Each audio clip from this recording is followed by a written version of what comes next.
Praise the lord. ఆదిపుస్తకం గ్రంథంలో నుండి ఈనాటి అత్యవసర కార్యక్రమం. ఈ మహాసత్యాన్ని క్రైస్తవ బోధకుల కన్నులకు మరుగు చేయడం సాతాను కుట్ర.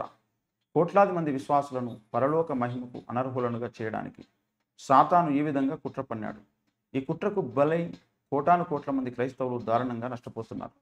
ఈనాటి క్రైస్తవ సమాజంలో న్యాయం లేదు. న్యాయంగా ప్రవర్తించేవారు బహు అరుదు. ఈనాటి క్రైస్తవ సంఘాలలో యోబు తత్వం లేదు. న్యాయవంతుడైన యోబును దేవుడు మెచ్చుకున్నాడు. అన్యాయస్తులైన ఈనాటి క్రైస్తవులను గురించి ఆయన ఏమంటాడు? నా న్యాయ ప్రవర్తన నాకు వస్త్రమును పాగాయు ఆయను అని సాక్ష్యం ఇచ్చాడు యోబు 29:14. ఎరుగని వారి వ్యాజ్యమును నేను శ్రద్ధగా విచారించి తిని దుర్మార్గుల దవడపల్లను ఊడగొట్టి తిని అన్నాడు. యోబు 29:16-17 అలాంటి యోబులు ఏరి ఎక్కడున్నారు ఈనాడు?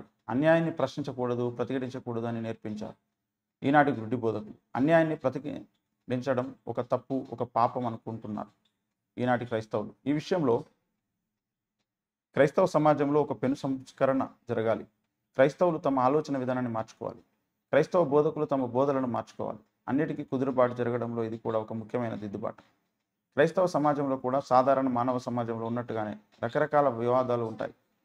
అత్తాకోడళ్ల వివాదాల వంటివి, కుటుంబ సంబంధమైనవి, ఆస్తి తగాదాలు, సిద్ధాంత వివాదాలు, ఇలా అనేక వివాదాలు ఉంటూనే ఉంటాయి. అలాంటి సందర్భాలలో సాధారణంగా విశ్వాసులు విసుక్కుంటూ ఉంటారు. అలాంటి విషయాలు మాకు చెప్పకండి అని మొహం తిప్పేసుకుంటారు. మాకు ఇలాంటి గొడవలంటే ఇష్టం ఉండదండి, మేము శాంతియుతంగా జీవించాలని కోరుకునే వాళ్ళమంటూ తప్పించుకుంటారు.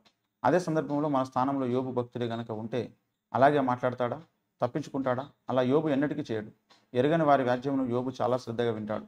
దుర్మార్గుల నోళ్ళ నుండి దోపుడు సొమ్మును లాగి వేస్తాడు. యోబు గ్రంథం 29:16-17.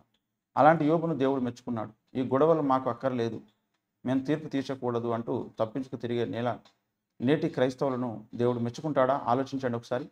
యోబును మెచ్చుకున్న దేవుని మనం తీర్పు దినాన ఎదుర్కొనబోతున్నాం. ఆయన మార్పు చెందడు. ఆయన స్వభావం మారదు. ఆయన ఆనాడు న్యాయవంతుడే, ఈనాడు న్యాయవంతుడే. ఆయన ఆనాడు న్యాయవంతులనే మెచ్చుకున్నాడు. రెండవ రాకడలో కూడా న్యాయవంతులనే ప్రశంసిస్తాడు. అందుచేత ఈనాడు క్రైస్తవులంతా అత్యవసరంగా చేపట్టవలసిన కార్యక్రమం ఒకటి ఉన్నది. అదేమిటంటే, క్రైస్తవులు అత్యవసరంగా తీర్పు తీర్చడం నేర్చుకోవాలి. ఆ తీర్పు కూడా న్యాయంగా తీర్చడం నేర్చుకోవాలి. యేసుక్రీస్తు అన్యాయపు తీర్పు పొందిన వాడై కొనుపబడ్డాడు కదా. ఆయన న్యాయం కోసం పోరాటం చేయలేదు కదా. అలాగే మనం కూడా న్యాయం కోసం పోరాడకూడదు. మనకు అన్యాయం జరిగితే సహించాలి అంటూ దైవజనులు నేర్పిస్తున్నారు. అది నిజమే. అన్యాయం మనకు జరిగితే సహించడం వేరు. మనమే వేరొకరికి అన్యాయం చేసి యేసులాగా నీవు ఓర్చుకో అని చెప్పడం దుర్మార్గం కాదు.